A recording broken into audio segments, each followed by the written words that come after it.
So,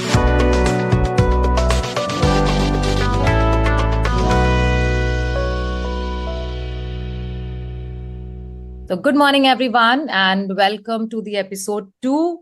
And I'm very, very excited today. I am very thrilled because I have an amazing set of women across, and the roles have little reversed. I'm hosting this whole show today because we got an amazing response from our episode 1, and a lot of women who had a lot of questions who sent on chats, on Instagram, on Facebook, and they asked a lot of questions. So, what we thought is to bring few people from different walks of life to give different experiences, their knowledge and their experiences, and share what they have about this particular topic on women's health.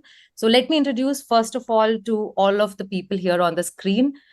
Personally, I know all of them, and I'm very, very proud to have this relationship with them where I could ask their help. And before even I introduced, thank you so much for giving out this time to be here and support this cause. Okay, so thank you so much. Let me introduce, first of all, a very senior. For me, she's my Mami ji, but she's Dr. Sonu, and she's a seasoned consultant who has been in healthcare industry for last 28 years. Her specialty is in high-risk pregnancy and gynecological surgery. She's a laparoscopic surgeon, ops and gynec, who's also been awarded in poster presentation category in the year 2008. And we are very, very proud, and we are very, very excited to have her here to give her understanding into it. We have Dr. Sakina, who is from Gujarat, Rajkot, who has done her MBBS from Karnataka. She is an All India 600 rank holder and has done further general surgery from Lady Hardnich. Right? Thank you so much, Sakina, to be here. And apart from that, we have Umita, who's my dear friend and who's also a breast cancer survivor who has gone through a lot of journey of struggle and going through a process of it. And she's here to share her experiences with it. We have Ankita, who's a program coordinator from Nepal, who is actually on the ground and helping us do the screening for women who do not even understand. And one of the reasons why we are doing this episode. Along with that, she's also been in a family and has seen a loss of her mother because of the same critical condition of her mother having the cancer. So first of all, let me start with a very basic question, and this would be to you, Dr. Sonu, that what is exactly cervical cancer? What is it, and why do we get it, and how do we understand what is cervical cancer? If you can throw some light onto it. Thank you very much, Shipra, for having me first of all, and delighted to be here with all the other team persons. Shipra, the answer to your question, what is cervical cancer, is a very interesting one because it has been, there have been myths around it. What is cervix? What is cervical cancer? Some people have asked, is it this cervical cancer? Is it something here, which is a cervical, cervical ho jata hai, cervical cancer? Is it that? But it is not that. It is the neck of uterus. The women have uterus in which the baby grows, and the mouth of the uterus is called cervix. And it is that cancer which is actually the problem here, which is what we are talking about, which is a huge global health problem. If I tell you how much is the scale of the magnitude of the problem, every year about 600,000 new cases of cervical cancer happen all around the world, and in India itself 120,000. That means 1/5 of the cancer burden lies in India. It's a huge issue. 1 in 8 women are dying of cervical cancer in India. It is such a big problem, and there is a lot of research, lot of talk from the healthcare professionals, healthcare personals, research, AI. Even the government of India is now very, very vigilant. In this last budget, they were talking about the cervical cancer vaccine, which is available now in India, indigenously made cervical cancer vaccine, which has till now been only imported from the West. So there is a lot of work that needs to be done, and I'm so glad that young people like you are taking up this problem.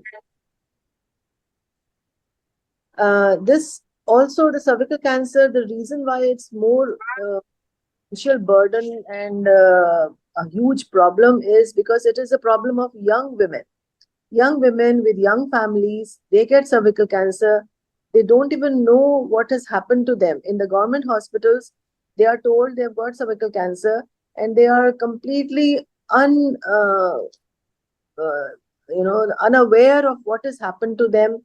They are, happily enjoying their life, not knowing they've got only 6 months to live with a young family behind, and they would die because cervical cancer is diagnosed very late in their in the illness, whereas cervical cancer is very amenable to screening.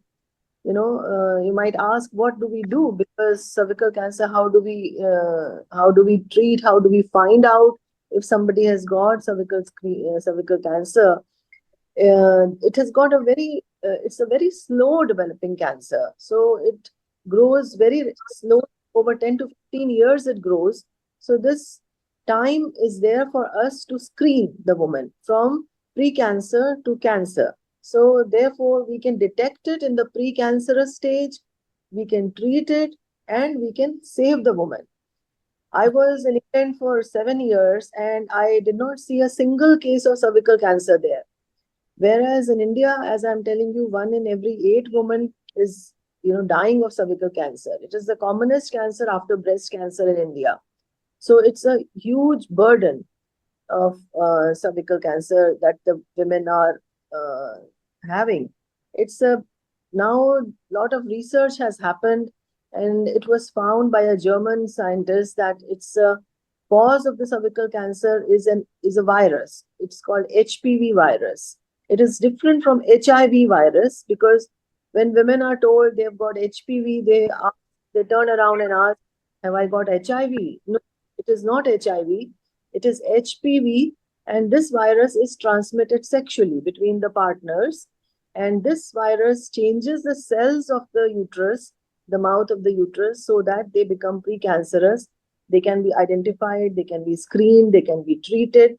And then over a period of 10-15 years, it develops into cancer. So therefore, we now know that HPV is the main cause of cervical cancer. Other causes are that you can prevent are, smoking, early marriage, many children, genital infections, or even multiple sexual partners. All those are contributing to cervical cancer. And also there has been a stigma. People don't talk about cervical cancer, that they've got cervical cancer. They easily talk about breast cancer, but they don't talk about cervical cancer. They think it's a disease of that kind of a woman who is promiscuous and so on. But it is not that. It can happen to anyone, and it can, cause problems to anyone. Therefore, it's the need of the hour to sensitize women to talk about it, as you're doing at this platform, that this is something very, very easily preventable, very easily treatable, and you can save the important years of your life. Yeah. No, thank you so much. I mean, this is great insight.